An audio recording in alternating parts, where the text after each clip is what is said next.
Power hitting के खान आजम का बल्ले से नाकदीन को जवाब। स्टेडियम में आजम खान हमारी शान के नारे।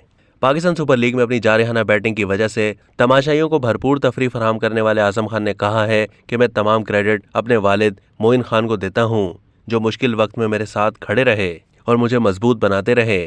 कोयटा के खिलाफ 97 रन की इनिंग्स के बाद उन्होंने कहा है कि मुझे जब मुश्किलात का सामना था तो मेरे वालिद मुझे समझाते रहे और सपोर्ट करते रहे।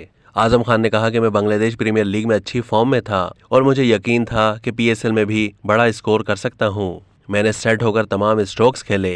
मेरे वालिद मुझे कहते थे कि तनकीद से ना घबराओ, आपके सामने बड़ा कैरियर है। अपने वालिद की एकेडमी में कई घंटे प्रैक्टिस की, मेहनत का फल मिल रहा है। खुशी है कि अपने शहर में अपने घर वालों के सामने ये इनिंग्स खेली है। आजम खान अपनी जानदार बैटिंग के बाइस तमाशाइयों की तवज्जो का मरकज बन गए। बदकिस्मती से वो अपनी सेंचुरी मुकम्मल नहीं कर सके, मगर आउट होने पर पवेलियन वापस आने पर तमाशाइयों ने आजम खान हमारी शान के नारे लगाए और खड़े होकर उन्हें भरपूर दाद दी। अब तक के लिए इतना ही। मजीद मालूमात के लिए डेली जंग के YouTube चैनल को सब्सक्राइब कीजिए।